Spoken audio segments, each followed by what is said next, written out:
Olá, sejam bem-vindos. O programa Saber Viver é para seu envelhecimento, para a sua velhice, para seu longeviver satisfatórios. Estamos recebendo em nossos estúdios, aqui na TV Assembleia Canal 7 da Claro TV, senhor Gildo Santana de Souza. Gildo é triatleta,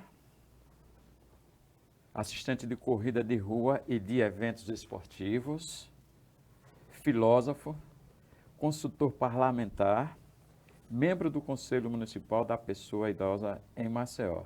Seja bem-vindo, Gildo, ao nosso programa Saber Viver 60 Mais e desde já, muito obrigado. Quem agradece sou eu. Mais uma vez estar aqui na TV Assembleia. Para mim é uma honra porque eu passei 12 anos aqui, né, trabalhando enquanto assessor parlamentar. E voltar aqui é sempre uma alegria. Gildo, quais as memórias e momentos que te marcaram na sua fase de criança e de sua juventude que são influenciadores agora para esse envelhecimento satisfatório teu? Olha, enquanto criança tive assim uma infância um pouco tumultuada, né? Porque minha família ela migrou, ela saiu de Penedo, eu com 2 anos, a outra irmã minha também com 3, 4 anos, a gente veio para Maceió.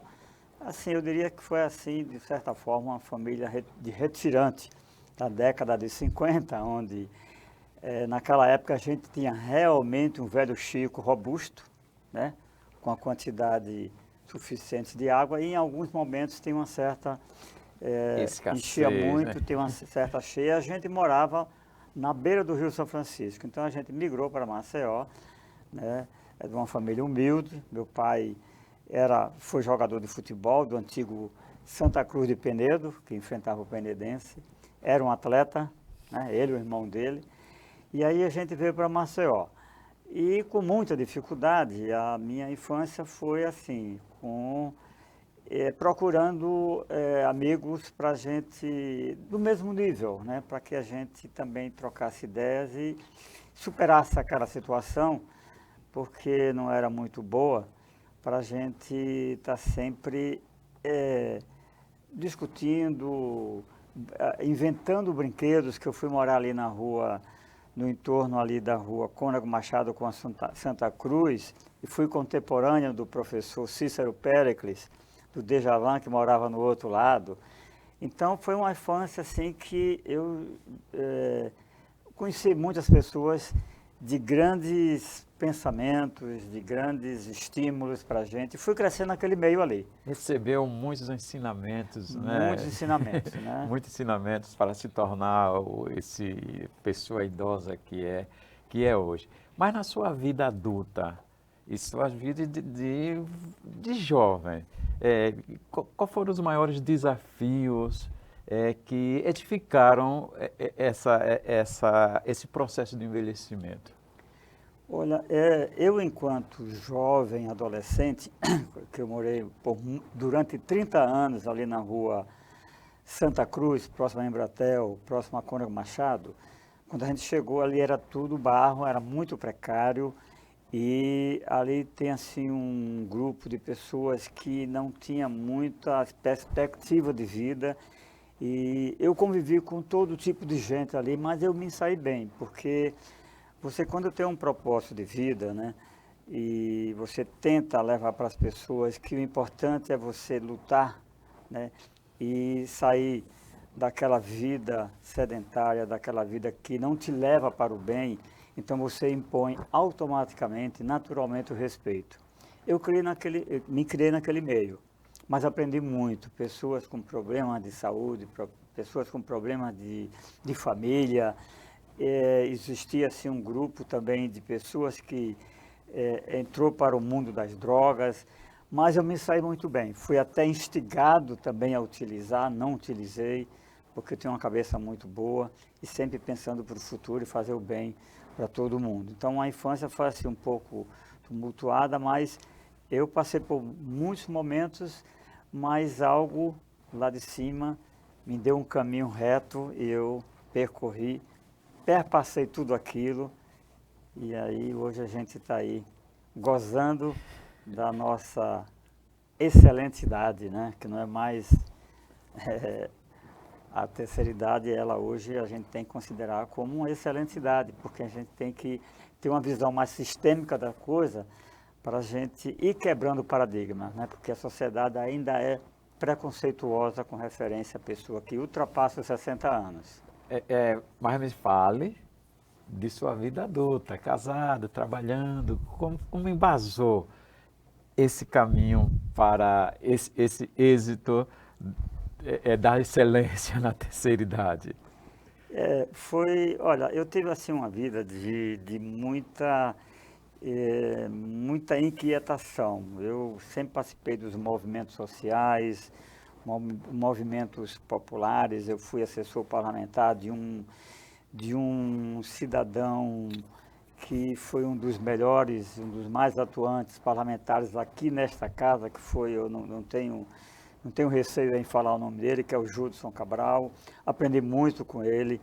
E o meu envolvimento nos movimentos sociais, principalmente, me fez abrir a mente, e eu até hoje sou inquieto, porque eu acho que a gente tem que procurar os coletivos para a gente aprender e a gente levar as nossas experiências. Por isso que eu participei de 3 conferências nacionais das cidades em Brasília, participei de uma conferência nacional do meio ambiente, transparência e controle social, e também uma conferência nacional de segurança alimentar e nutricional. Todo esse ecossistema você aprende, você acumula conhecimento. Isso te dá assim, uma certa autonomia, conforto e segurança para onde quer que você vá fazer o devido debate. Por isso que hoje eu estou em 4 conselhos de direitos, né? O do idoso, da alimentação escolar do município. Recentemente entrei no que foi recriado o Conselho Municipal do Plano Diretor, né? Que está defasado há quase 10 anos. E aí a gente está tentando ressuscitar o Conselho da antiga SMTT, que agora é DMTT, que alguma coisa está sobrestando a recriação do Conselho. E a gente está brigando, inclusive na Justiça, para que a gente tenha um conselho para a gente discutir e rediscutir sempre a questão da mobilidade urbana em Maceió, que é um caos, como toda cidade brasileira. E aí a gente está encontrando uma certa resistência, mas a gente tem que abrir esse caminho, porque o trânsito agoniza, a cidade cresce de uma certa forma desordenada, e a gente tem que estar sempre antenado com as questões. Diante desse relato do seu processo idoso, eu vou lhe fazer uma pergunta provocante mesmo, impactante. Você está gostando de ser idoso? Olha, eu ainda não parei para pensar nessa questão. Por quê? Porque eu vivo assim o dia a dia do idoso, né? Quando eu percebi que estava nessa faixa, né, que se chama de melhor idade, para mim não é melhor idade, é uma excelente idade, porque você tem que aproveitar todos os momentos. Nós somos privilegiados. Eu dei uma palestra ontem no IPREV, que tinha gente jovem lá também, e gente também da minha idade. Eu digo, olha, eu sou um privilegiado, porque você não viveu na minha época, e eu estou vivendo a sua, né? Eu vivi a época passada e estou vivendo a sua época, né? A gente tem que estar antenado na evolução tecnológica, com o advento dessa questão, dessa problemática, entre aspas, da inteligência artificial. Inclusive tem um outro aspecto que se chama de generativa, onde há um produto lá dentro que pouca gente percebe, que é a questão da propaganda subliminar, que isso engana muita gente. Então a gente tem que estar antenado. E o idoso, mais do que ninguém, trazendo a sua bagagem, né, tem que estar antenado no dia a dia para que a gente estimule as pessoas a não ficar parado, não estar sempre pendurado no senso comum, que eu aprendi muito no curso que eu fiz na Universidade Federal de Alagoas, que foi o curso de filosofia. Por isso que eu sou inquieto. Me diga uma coisa, dessas 3 fases que você falou muito bem, embasou muito bem seu processo de envelhecimento, quais delas? Da fase infantil, criança, da jovem, da adulta, e agora desse pouco processo que que vai com certeza, vai viver muito mais a fase idosa, você daria um título de sua melhor idade?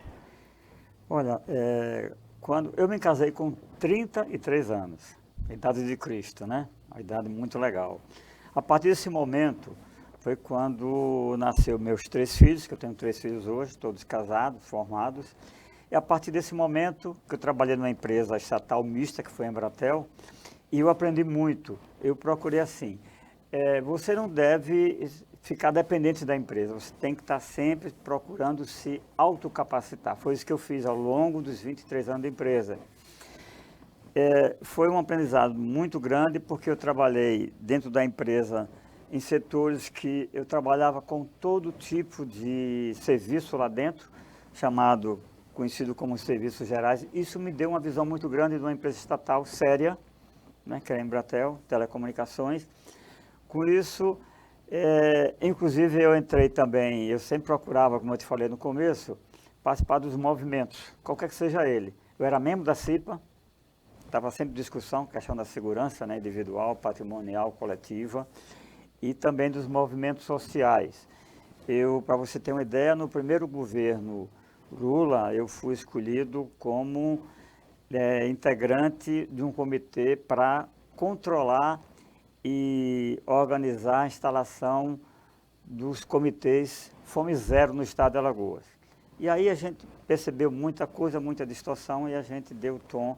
Aí a gente começou a aprender e viu que realmente a sociedade precisa de um olhar crítico, né? Filosófico, crítico, com criatividade, com responsabilidade, Isso. porque aí você está mostrando o caminho, né? O caminho é esse. Não deixe que as laterais, principalmente do seu lado direito, que tome conta do universo, porque o idoso não pode estar à margem do desenvolvimento de um país, de uma cidade. Mas você não me respondeu qual a sua melhor idade. Olha, eu acho o seguinte, que você vivenciou ou está vivenciando? Vamos lá. Eu estou com 72 anos, né? E eu não me sinto com 72 anos, me sinto com menos 20 para trás. Porque eu tenho uma atividade assim, eu sou proativo, né? Eu não paro. Eu agradeço, claro, a Deus, principalmente, né? A minha família, que sempre me deu apoio.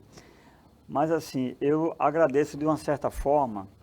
Há uns 8 anos atrás, eu conheci o Tracto. O Tracto é uma startup alagoana, que tem uma repercussão mundial, né? E que aprendi muito no Tracto. Hoje eu sou palestrante do Tracto. Fiz uma palestra em Penedo, no ano passado. Estou para ser escolhido para dar uma palestra sobre exatamente essa questão da longevidade, qualidade de vida, né? Estimular as pessoas a se movimentar, né? Porque em 2010 eu fundei essa equipe aqui, Ciclistas Corredores, que tem o propósito de tirar as pessoas do sedentarismo. Então, o Tracto, ele fez uma revolução na minha vida, porque aprendi muito no Tracto. Eu hoje faço templates, faço e-books. O meu tempo é estar pesquisando através do Tracto, que tem uma visão mundial, e eles têm uma associação com a Google, que a Google é uma das potências mundiais. Isso, para mim, abriu minha mente mais ainda, né? Tanto é que eu continuo sendo empreendedor, né? E já organizei várias corridas temáticas aqui em Maceió, exatamente por ter essa visão holística das coisas, daquilo que eu aprendi, né? Para você ter uma ideia, eu fiz 2 corridas de casais aqui no estado, únicas até agora, os 2 correndo juntos. Fiz uma corrida, por sugestão de um colega, para o público a partir de 90 quilos, porque as pessoas obesas, elas ficam, de uma certa forma, inibidas sem participar das corridas tradicionais. Então eu fiz essa corrida. E já organizei 4 corridas com cão, até uma marcada para outubro no Maceió Shop. Então, esses eventos que eu abracei, são eventos de pequeno a médio porte, mas que ela tem um apelo social muito grande, né? Elas são temáticas. Também criei o Bloco das Bicicletas, que sai no Jaraguá Folia, porque é um bloco temático, onde a gente cobra né? A melhorar o sistema cicloviário de Maceió e por aí vai. Então, todo esse envolvimento meu, político, social, me deu essa vitalidade que hoje eu tenho. Hoje, por exemplo, 5h30 da manhã estava na orla, fui fazer meu treinamento de natação. Hoje eu nadei em média 600 metros, depois fiz uma corrida. Então, isso te dá uma certa vitalidade para você enfrentar o dia a dia. Mas não me respondeu ainda, ainda não elegeu, nessa fase criança, jovem, adulto e idoso, qual sua melhor idade? Bom, já que você insiste, eu estou vivendo agora. Era isso que eu queria ouvir, era isso que eu queria ouvir. E, por falar nisso, você vai me responder o que é ser setentão, você disse que tem 72? 72. O que é ser setentão, ativo, produtivo, funcional e utilitário como você é? Olha, eu não procurei o vir a ser, né? eu já tenho 72 anos. Eu não sinto assim, eu trabalho, né? Faço muita coisa, o tempo passa e eu não estou sentindo que eu tenho 72 anos. Eu não estou sentindo, né? Eu durmo em média 6 horas por dia, né? Tenho o meu momento de cochilo, porque aí eu me restauro. Me alimento bem, tenho uma orientação de uma nutricionista, que por coincidência é minha filha, e ela sempre puxa na minha orelha, aí eu sigo aí a risca. O dengo é maior, né? É maior, o é cuidado Paula Guimarães. E também orientação de um educador físico, né? Quando você quer assim, ter uma vida proativa como a gente, você tem que ter a orientação dos profissionais. Você tem que valorizar os profissionais que passam 5, 6 anos na universidade. São os cuidantes, né? Claro, são os claro. cuidantes da vida, né? Perfeitamente. Ô Gildo, falar nisso tudo, o que significa Tá. essa Aqui. tocha? Pois é, então veja bem. Um colega meu, antes da divulgação do Rio 2016, das Olimpíadas aqui no Brasil, um colega disse, Gildo, você tem condições de participar de um concurso público para ser um dos condutores da tocha olímpica. E eu vou fazer um histórico e vou mandar para o COI, né, o COI, né, Comissão Organizadora. E ele mandou a minha história e eu entrei numa campanha popular e fui eleito, por votação popular, um dos 111 condutores da tocha olímpica aqui em Alagoas. Então, para mim foi uma honra muito grande, porque eu já tinha um histórico de incentivo ao esporte e carregar essa tocha. E aí fui agraciado, né, por um dos patrocinadores com essa tocha olímpica, que nem todo mundo teve o privilégio de ficar com essa tocha olímpica. Não tem valor, o valor dele é incalculável. Mandei até gravar meu nome aqui, porque se desaparecer está meu nome gravado aqui. Não vai ser fácil assim para alguém possuí-lo e dizer, não, é meu, essa coisa, porque já está aí com os créditos devidos. Fale sobre sua transição de a vida adulta para idoso. Como foi essa preparação pós-aposentadoria? Olha, a aposentadoria, veja, essas transições, por exemplo, eu vou fazer assim uma analogia com o triatlo. O triatlo são 3 modalidades que não há intervalo, né, de uma para outra. Você começa primeiro nadando, depois pega a bike e vai pedalar, quando volta deixa a bike lá no local e vai correr. No meu caso, quando eu saí da Embratel, que fiz o acordo lá, fui ser assessor parlamentar, não houve assim um momento de reflexão de saber que eu estava saindo de um momento para outro.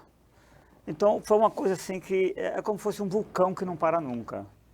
Como você não teve preparação, porque você não teve, vamos dizer assim, esse momento de parar.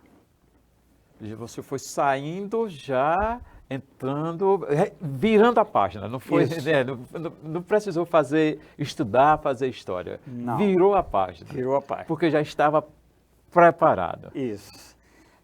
E aí eu tive a oportunidade, a sorte e o privilégio de ir trabalhar, que eu saí de uma empresa estatal, que era basicamente, boa parte era no gabinete, né, na sala, mas também eu viajava muito. ia para as antenas, né? Também fazia as minhas manutenções.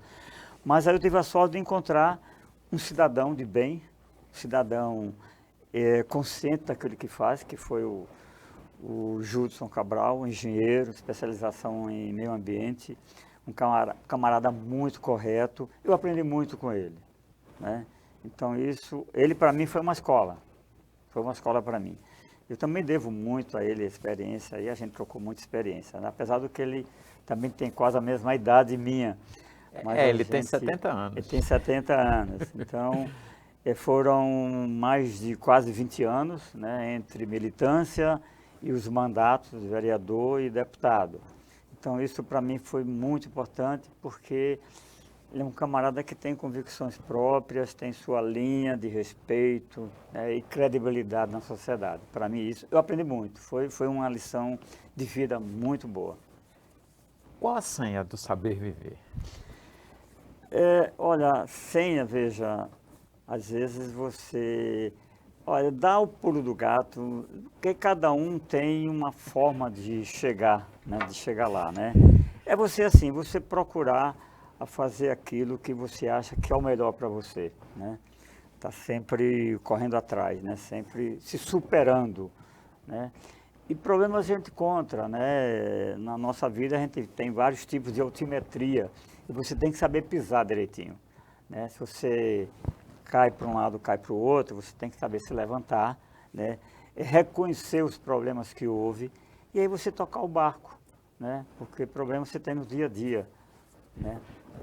E aí a vida continua e você vai aumentando a nossa longevidade, né? Isso aqui é muito bom. Eu estou rindo, Gildo, porque você falou no pulo do gato, e a nossa próxima pergunta é sobre isso. Todo idoso, ele foi inspiração ou é inspiração de um ditado popular?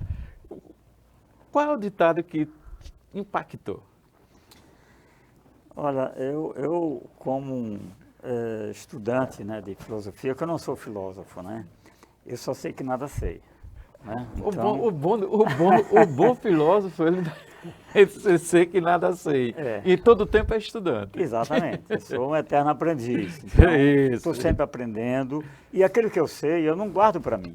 Eu faço questão de passar para os outros, né? Porque um dia a gente vai sair desse mundo físico aqui, ambiente, e vai para outro mundo, não sei qual. Então, eu levar aquilo ali que eu aprendi, que eu agradeço a muita gente, para mim não faria bem. Então, o que eu sei, eu procuro passar para os outros, porque o que a gente tem de bom é isso, né? É você não esconder aquilo que você aprendeu, que você tem que ter gratidão a todos, né? A você, ao Júdice e outros, que nos fez engrandecer. Aqui nesse momento eu estou me engrandecendo, né? Esse momento aqui muito legal, né? A Assembleia foi uma escola muito boa para mim. A Câmara também, né? A empresa que eu trabalhei também, a Embratel. E no passado, antes da Embratel, eu trabalhei como office boy do jornal Gazeta de Alagoas, que era aqui na Rua do Comércio, que tinha grandes redatores e grandes jornalistas. E também foi uma escola muito boa, que dali eu fui fazer um curso no Senai São Paulo, encaminhado pela Gazeta, que ia mudar o sistema de impressão. E foi um convênio entre a OEA com o governo brasileiro e eu fui para lá, passei um ano, né? No meio do ano, um recesso, a maioria, cada um veio para os seus municípios, seus estados, e eu fiz questão de ficar em São Paulo e consegui uma vaga de estagiário na Folha de São Paulo. Então, você tem que ser proativo, você tem que investir em você próprio e aproveitar os momentos, que são raros, né? Como o ciclismo favorece para a sua vitalidade, o seu revigorecimento? Olha, o ciclismo, veja, o ciclismo na sua universalidade, ele é bom, porque o combustível é a propulsão humana, você está produzindo o próprio combustível. E quando você produz o seu próprio combustível, você está produzindo o quê? Endorfina. A endorfina é a melhor droga do mundo, né? Rejuvenesce, ajuda a rejuvenescer a pessoa. Então, o ciclismo é bom. Agora, para você praticar o ciclismo, você tem que ter na sua cidade uma planta cicloviária que te dê segurança e conforto, que é o que a gente está brigando aqui em Maceió, para melhorar, dar manutenção, não só basta construir, tem que dar manutenção. Então, o ciclismo É bom porque dá mais velocidade para você, move todo o seu corpo. E aí quem pratica ciclismo, que quer migrar para a corrida de rua, aí vai se tornar um terceira idade com mais mobilidade. Ultra atleta, né? Isso. O que lhe inspirou a ser triatleta? Triatleta foi o seguinte, eu estava em 2018, antes da pandemia, eu estava assistindo na televisão uma prova de triatlo, né, na Europa. E vi que estava chegando um jovem de 80 anos que fez triatlo. O Ironman, para você ter uma ideia, é para atleta de alta performance, porque são quase 2.000 metros de natação, né? 42 de bike, que é uma maratona, e meia maratona de corrida. Então eu vi o cara correndo de pô, por que eu não posso também, né? Aí procurei um colega aí, me ensinou a nadar, porque eu já pedalava e corria. Então só treinei natação e hoje eu faço 3 etapas do Ocean Triathlon aqui em Alagoas. Comecei no mini sprint, que é uma categoria pequena, depois migrei para sprint, que eu nado hoje 750 metros, depois 20 de bike e 5 de corrida. E aí, naturalmente, eu sempre estou subindo um pódio na minha faixa etária, né? Já fiquei em primeiro lugar na faixa etária de 70, 74 anos, isso sem nenhuma pretensão. Eu tenho o esporte como lazer, não tenho como um imperativo para mim auto se promover. Isso é que é o mais importante. Quais seus sonhos para o futuro? Planos para o futuro ainda? O que é que você vai ser quando envelhecer? Cara, veja, sei quando crescer, eu estou sempre pensando, né? Porque eu quero estar sempre crescendo, né? Eu já dei aula de filosofia, né? No Montessori, quando eu era ali na Fernando Lima, muito tempo atrás. Isso para mim é fantástico, porque você começa a despertar a mente das crianças, né? E hoje eu faço assim de uma forma indireta, né? Essa questão filosófica é muito importante porque o mundo hoje está vivendo assim momentos de turbulência porque vem pessoas com aqueles pensamentos, né, de querer mudar o rumo da história, como a gente tem presidentes aqui na América que deixa a população atordoada, né? E aí a gente tem que estar com essa visão para a gente não retroceder, né? Principalmente se tratando da década de 60, né? Onde foi uma década muito desastrosa e que matou a mente de muitas pessoas. Então, a minha longevidade é essa, né? É não parar. Gildo, uma lição que nós não discutimos, debatemos, que você gostaria de passar para os nossos telespectadores? Olha, eu digo assim, que independente da idade, você não pare, mova não só o seu corpo físico, mas a mente também. Procure ler, leia, vá lá atrás, né? Década de 30, 40, leia a coleção Os Pensadores, faça uma linha de tempo, né? Porque você vai ter outra visão de mundo, vai melhorar o seu processo cognitivo, né? Para não ficar só naquele senso comum, né? Porque a gente tem que estar atento àquilo que ocorre, porque tem pessoas que vêm atrás da gente, que vêm com outros pensamentos e que a gente não pode retroceder os momentos terríveis que a gente já passou no nosso país e em vários países do mundo. Então, é você estar atento, estar atualizado, né? Sempre pesquisando, dialogando, questionando, para você ter uma vida saudável e uma população mais humana, que o mais importante é isso, né? Mais humana, que a palavra de ordem hoje é sustentabilidade social e humana. Então isso é muito bom. Deixo aí um espaço para seus agradecimentos, suas considerações finais. Eu vou reiterar, né? Mais uma vez eu agradeço à TV Assembleia o seu convite para vir aqui no seu programa, que eu já tinha assistido, né? E comigo mesmo, olha, um dia eu acho que eu vou por lá, mas aí você captou isso e me fez o convite, tá? Então, pessoal, não pare, movimenta o corpo, a gente tem uma orla maravilhosa, não vou dizer que é uma orla massa, mas é uma orla que a gente pode usufruir dos momentos, dos espaços. Para você ter uma ideia, o Ironman, que não veio para Maceió esse ano, por uma questão política, foi considerado pela Organização Mundial como um dos melhores espaços públicos para fazer o Ironman, por causa desse traçado arquitetônico que a gente tem da Cruz das Almas até a Barra de São Miguel. Mas as questões políticas, picuinhas, fez com que Maceió perdesse o Ironman e está sendo realizado em Aracaju. Então aproveite, vá na Orla, não paga nada, é a melhor academia, é a Orla.